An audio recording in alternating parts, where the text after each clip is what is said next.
Hey everyone, so welcome to It's Just Business podcast. This is It's Just Business in a Bentley, this episode.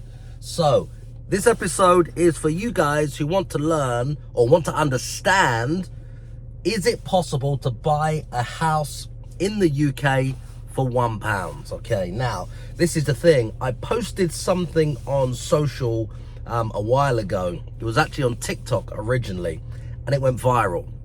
It's had about 100, at this moment, about 130 something thousand plays, which is hell of a lot.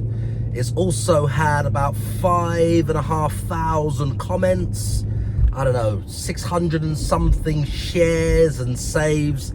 It's doing very well, this post. So clearly, it's a topic, it's a strategy, it's a business concept, it's a money-making tactic, money-making secret that you guys want to know more about. Now, when I posted that comment on social, I said, if you want to learn more, there's a link which is completely free for you to listen to, where I go a bit deeper. Now, a few of you guys had some challenges finding the link, opening the link, sharing the link, accessing the link, finding the right information, etc. I believe it was buried in some more strategies, so it was not that simple to find. So this episode right now is just to help you guys just to get straight to the point and shed some insight on how it is possible to buy a house or an apartment or a bungalow in the UK right now for £1, okay? Now, just to shed some light on this. Now, first of all, you don't need a mortgage. You don't need to buy the property, so you won't be owning the property. You don't need to pay stamp duty. You don't need to pay the colossal legal fees. You don't need to pay anything at all, which is the conventional way to buy a property. Now, yes, this sounds crazy. This sounds mad. Lots of you guys have already said this is a scam. This can't be possible. You can't buy a house for £1 unless you're in Liverpool about 100 years ago. Anyway, those are all the naysayers. Those people aren't in business. Those people aren't entrepreneurs. Those people, at best, think outside the box. This strategy, there is no box to think outside, okay? So just so you guys understand, I'm going to give you an overview. Buying a house for £1 is possible. It's been possible for a very long time, especially since the credit crunch around about 2008. There was massive challenges in the market. There was no finance around because the credit crunch. It was very difficult to buy properties the conventional way back then, 2008, because there was no fucking money around. When there's no money around, what do? Either sit at home on your hands, crying, weeping, being weak and pathetic and impotent, or you think of ways to be better, think of ways to grow your business, think of ways to innovate, think of ways to still go forwards, think of ways to still make money and go against the curve or against the grain and still make a profit and still do things that many people would say are not possible or they're not legal. This is fucking legal, so don't listen to them pricks that say it's not legal. Any of those pricks that say it's not legal, they're fucking vegans. Fucking don't worry about them. Fucking vegans, fucking whistleblowers. Anyway, so how to buy a house for £1? It's very simple. First of all, you have to find a motivated seller. If you guys don't know what a motivated seller is, you should Google it. I'm not here to give you the details and the details and the details and the details and a deep dive. I'm here to give you an overview about this strategy that works, what's possible when you apply it. If you really want the details, go to that place. It's a very special place. It's a secret place which has all the answers to your questions. You just go to an internet browser and type in G, then you type in O, then you type in O, then you type in G, then you type in L, then you type in E, then you hit enter, boom. It comes up with a special website that gives you all the answers to the details that you want. Or you go to that other place called Y, then O, then U, then T, then U, then B, then E. Boom, YouTube, okay? You can get all the detailed answers to these questions. I'm not here to give you all of these details right now. I'm here to give you an overview about this strategy, this tactic that works right now in 2023, right at the end of 2023, so you guys can use it. You can make some money from it. You can feed your families. You can have a better life. You can retire from your job. You can get the fuck you money so you can say to your boss, fuck you. All of those things that you need, which comes with money, which comes with cash. That's what this episode is for, to help you get the cash. People fighting in the street. Kemptown, Brighton. It's a fucking jungle out here. Boom. Anyway.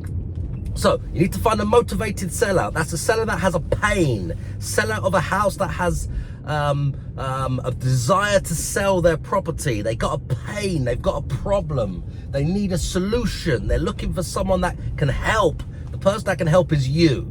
The person that can help is you. So let's just imagine prices are starting to fall, or they bought a new build property, okay? Someone who bought a new build property, to give you an understanding, they normally pay over the odds because new build comes at a premium and it's normally a bit above the market value of the property. And then the market normally catches up in a few years and the value of the property that you paid 2, 3, 4 years ago has come to fruition. If you needed to sell it, it's now worth about the same as what you bought it for 2, 3, 4, 5, 6 years ago. That's fucking new build. It's not amazing. Unless you're in a brand new house, or unless you want no hassle, no maintenance and things like that, don't get a new build because they got an inflated value all the time.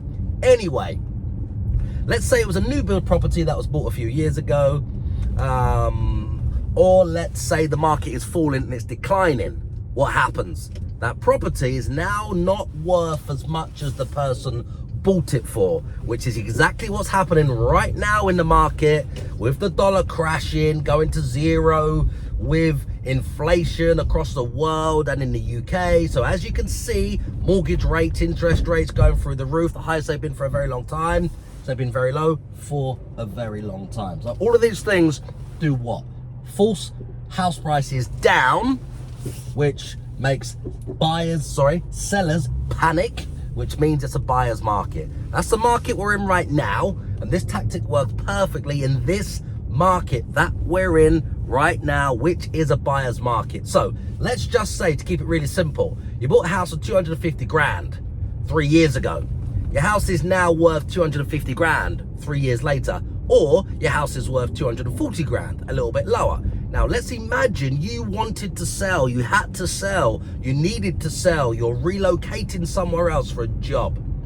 Somebody's passed away and you need to move somewhere else. Let's say you're moving overseas. Let's say you're breaking up with your partner and you want to get rid of the noose around your neck. Not your partner, well maybe they're a noose that you want to get around your neck, and a fucking nuisance if you've broken up from them. Anyway, for whatever reason, divorce, separation, bereavement, relocation, running out of money, can't afford your mortgage, etc., and the value of your house is the same or lower than what you bought it for, what then do you need to do?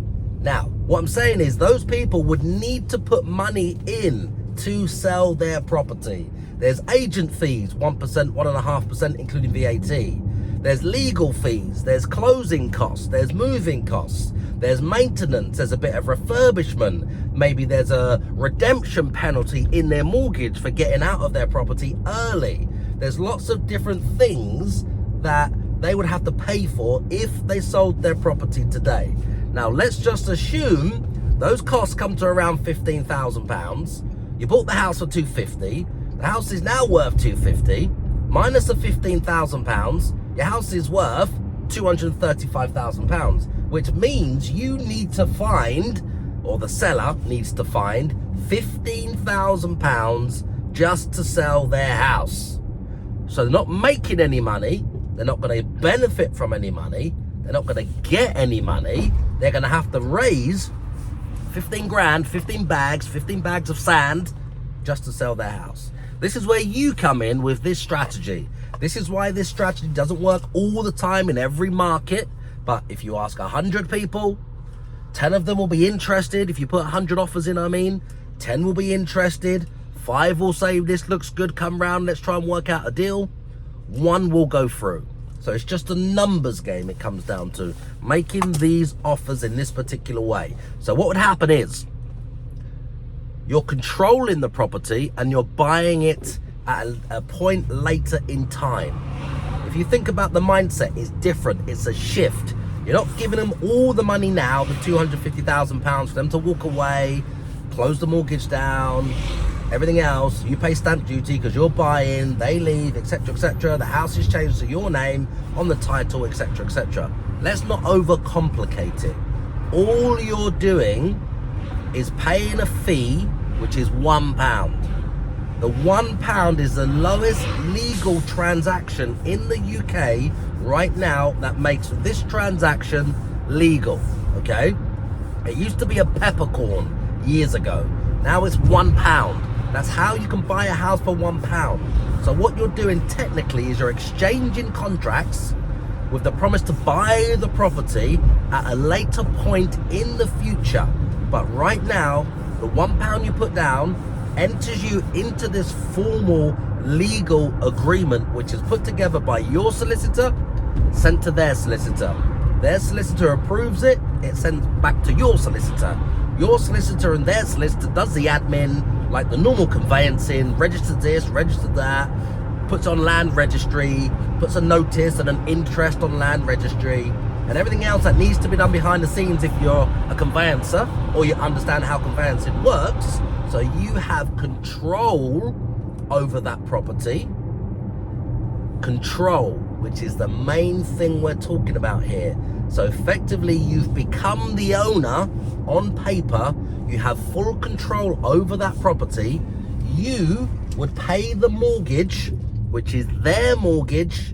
Yeah, you would pay the mortgage, which is their mortgage, whatever the rate is, directly to their mortgage lender direct, which you can do.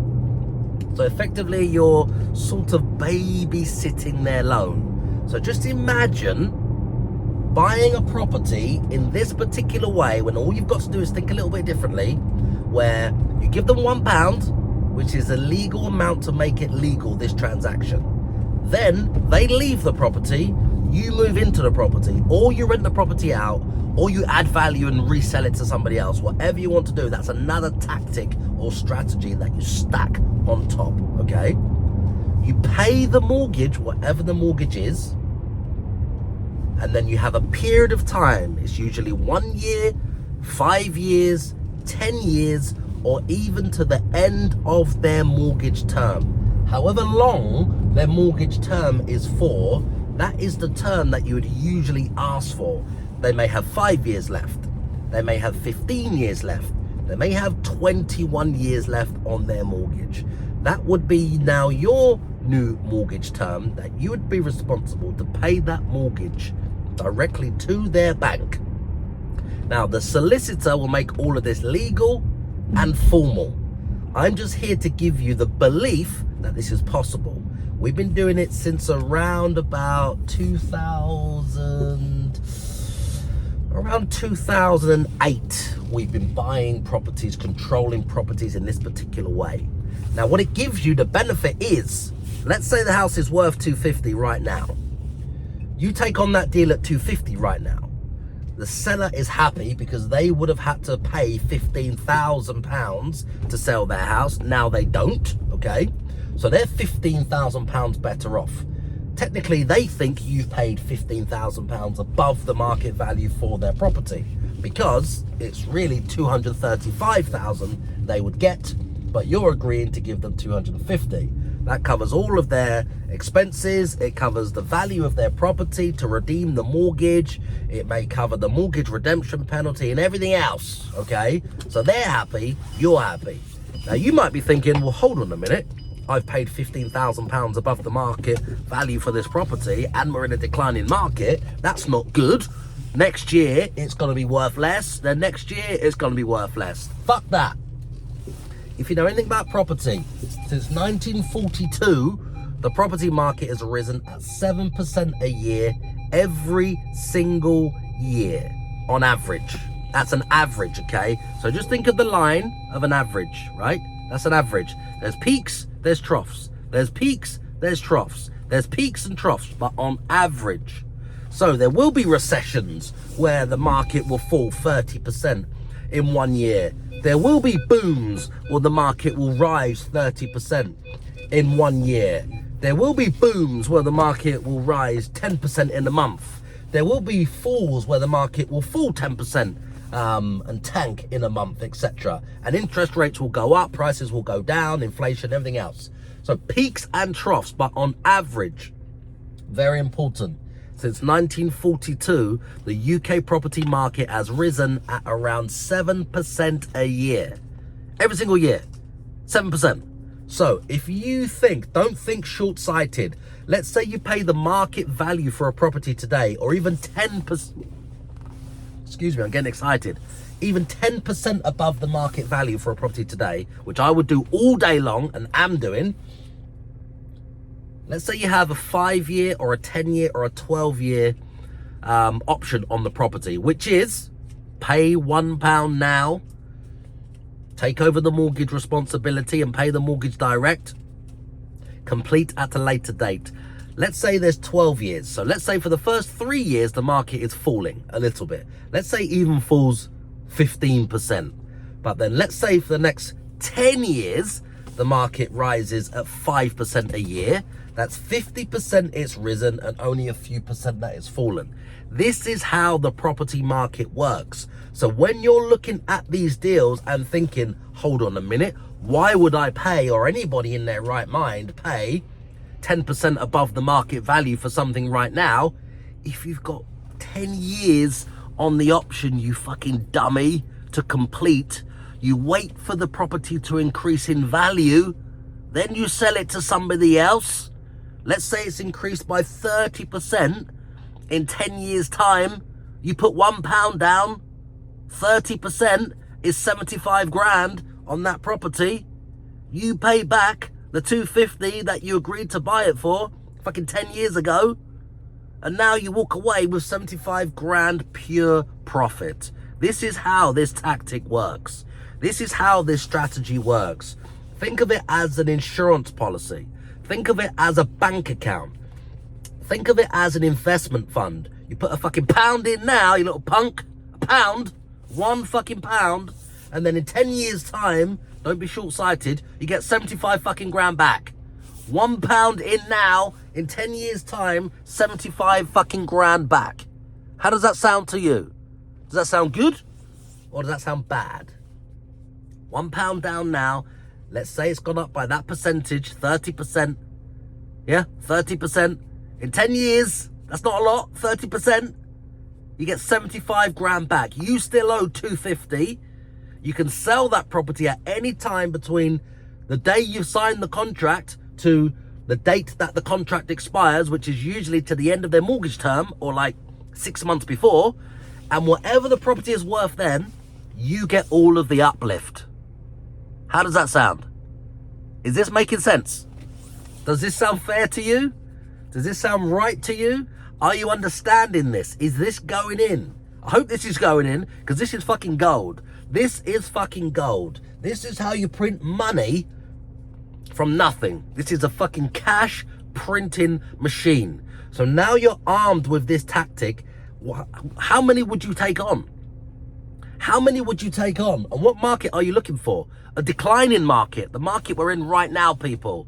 The market we're in right now, the declining market, as it's falling, as people are getting nervous, as interest rates are rising, as inflation's rising, as there's fucking wars on and things like that. People are nervous. People want to sell. They want to move. They want to relocate. There's bereavement. There's death. There's divorce. There's separation. There's relocation. There's emigration. Everything else that could give someone the desire to need to sell their property right now when the value hasn't gone up.